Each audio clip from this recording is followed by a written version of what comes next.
Over to you, Daniel. Thank you very much, Kamal, and everyone for joining us.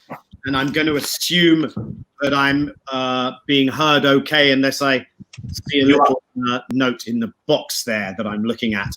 And let me say that it's a pleasure and an honor to be on a panel with people who I greatly respect and who are friends. And I'm looking forward to hearing from Yusuf. But there's a lot in what I just heard from Wada and what we heard earlier from Gidon, with which I very much identify. And so it's maybe an easy segue for me.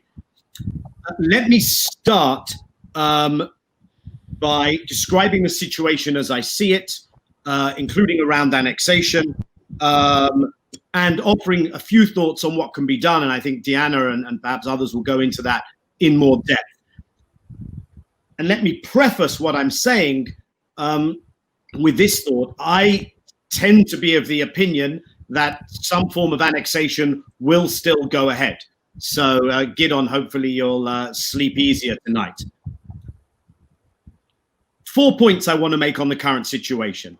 And the first of them, relates to the subject of our session. Annexation is mostly a distraction. You can't resist a symptom. Annexation is a symptom. Annexation is not the cause. It is the symptom of something bigger. What one needs to resist is the inequality, is the disenfranchisement, is the denial of freedoms and rights. And I will put to the group of people watching here that while, of course, this is an ongoing disaster and tragedy for the Palestinians, I think this does a great disservice also to Jews around the world and even to the Jewish-Israeli future. So let's not get distracted. Let's not fall into the trap of focusing excessively on annexation, as if somehow everything would be okay if annexation doesn't happen. And I imagine no one on the panel thinks that would be the case.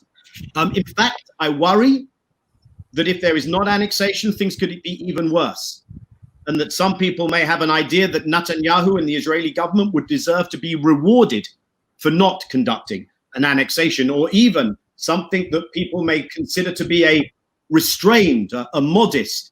If you can't see me, I'm doing quotation marks. There is no such thing as a restrained or modest annexation, just as there is no such thing as a benevolent occupation.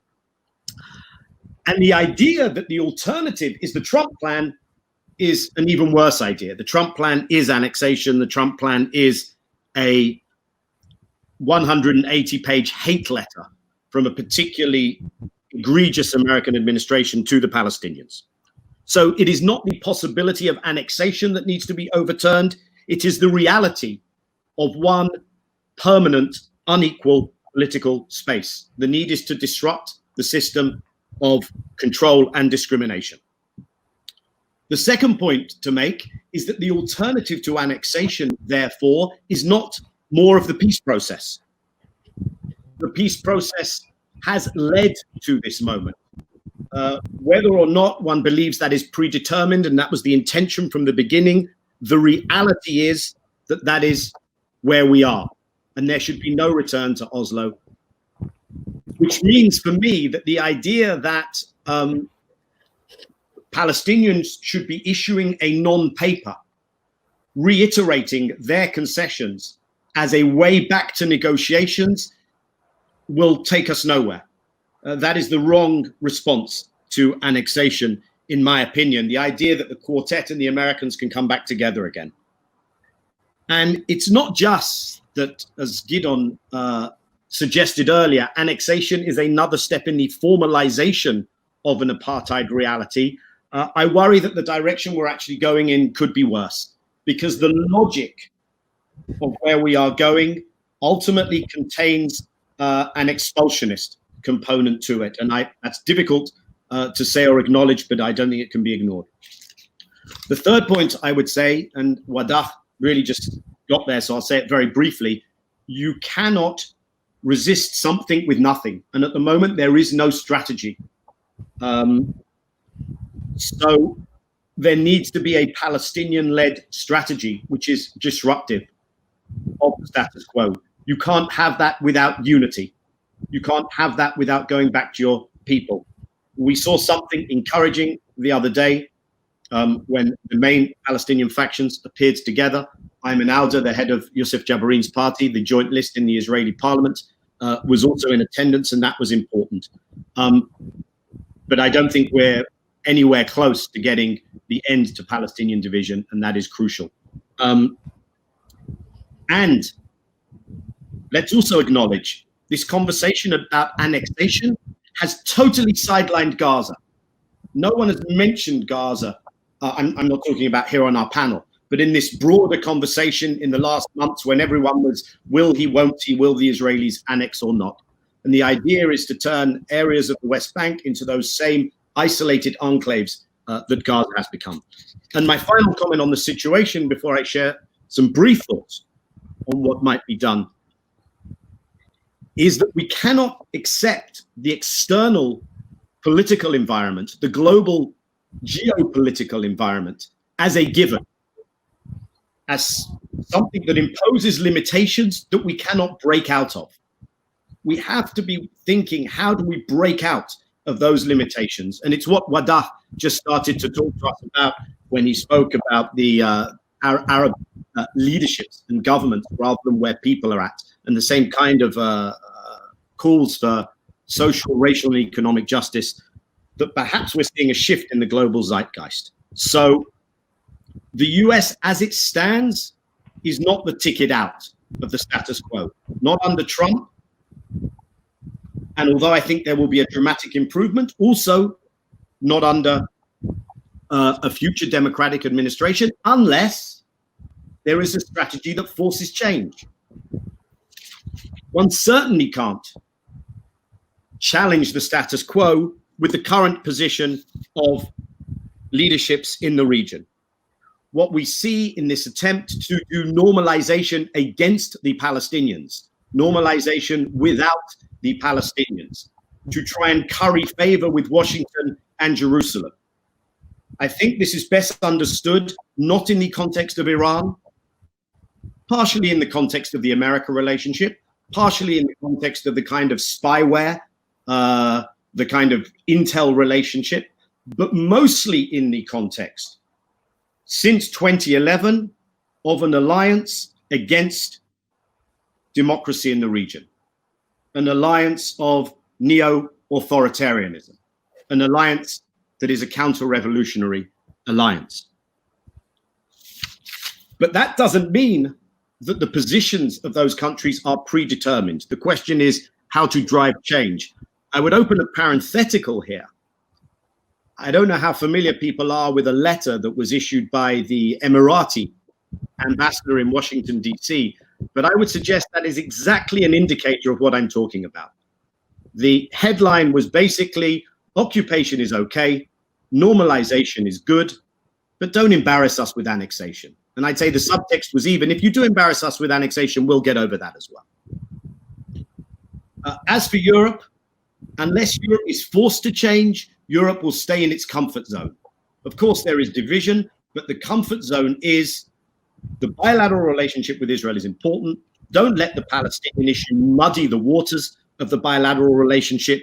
We will issue rhetorical condemnations, but not take action.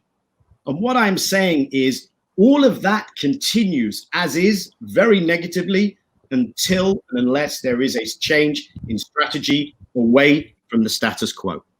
And so before briefly moving to what can be done, I do want to add a note of humility here. It is really not for me to define how this reality can be disrupted, most effectively challenged. That is for Palestinians to take the lead, rooted in Palestinian experience, in Palestinian societies. Of course, those Palestinians directly living under the occupation, but I also think Palestinian communities inside 48 Israel, Palestinian communities living in refugee camps in the region, Palestinian communities in the diaspora. I think those of us who want to see this system addressed have to show solidarity with that. I think any Palestinian strategy will have to be capable of building alliances. And I also want to put it to you that for me, this is very important. This is also in the best interest of the Jewish and even Jewish-Israeli future. I'm not going to say because then Israel can be a Jewish democracy. That's not where I'm going. I think this has led to a terrible distortion in how Jewish communities conduct themselves, centered around trying to defend something that should be antithetical to our values in terms of what is happening to Palestinians. So the struggle for equality should be everyone's struggle, and I believe those alliances can be built. I would also suggest that there is a particular importance and potence to building alliances with progressive Jewish communities, given how the accusation of anti-Semitism, which does exist, but it is being weaponized and abused and used illegitimately to try to silence Palestinian political consciousness and a Palestinian struggle for justice. And that is doing ill to Jews and to even the Israeli Jewish public. You know, we're in this Black Lives Matter moment, and hopefully it will be more than a moment. And one of the things that African-American writers have talked about for many years is how the experience of racism impacts the white community in America, how it also imprisons that community. You have to liberate yourself. So let me pause with that. Let me close with 4 headlines. The first 2 will be obvious. Number 1, in terms of what to do. Number 1, this is about power and leverage. As long as Israel feels that there are no costs and consequences to its policies regarding the Palestinians, do not expect Israel to change. The Israeli public were told you can't get away with this. They have gotten away with this. There has to be accountability. There has to be an accumulation of leverage. To mention one thing, the ICC is something that Israelis genuinely are concerned about, the International Criminal Court. Secondly, things won't change. You'll continue to have really quite embarrassing, ridiculous letters by someone like Prime Minister Boris Johnson in the Israeli media until he feels heat. He feels political mobilization inside the UK, and I use the UK as an example because I'm here, many of us are probably here, to change policy. So it's about building constituency. I'm not telling you something you don't know. But thirdly, I don't think this dynamic can change if we make this an argument about real estate, about territory. I think that is having the conversation on the occupier's terms. We will be nickeled and dimed over, is it this piece of territory?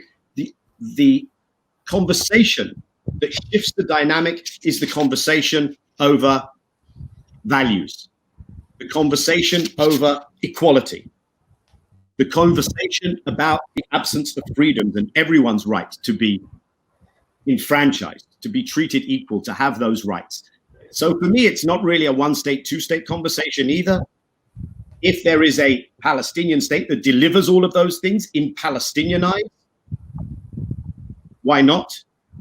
If it is one state in which both communities have their aspirations and needs catered for, in which there is equality, then I don't see how I can be against multi-ethnic or binational democracies. But the fault line is one between separation and equality. And that is, as Wadak suggested to us, a very different narrative. I hope that's not a Western-centric position. I think that's something that people globally can show solidarity with, and we shouldn't ignore or forget the importance not to lose the solidarity of the global South. And my final point, the 4th thing we have to take into account, is the nature of the struggle. What do I mean by that? I think there is sometimes, I would maybe call it a mistake made, that somehow people can be convinced of the plight of the Palestinians. If people can be convinced that this is apartheid, for instance, that there's some kind of self-fixing mechanism in the international community. Once you've designated it as apartheid or as a particular kind of human rights abuse, then it will resolve itself. Of course, we know that's not the case.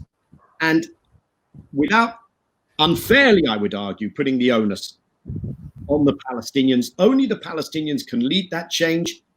People mobilize in solidarity with a struggle, not with a plight.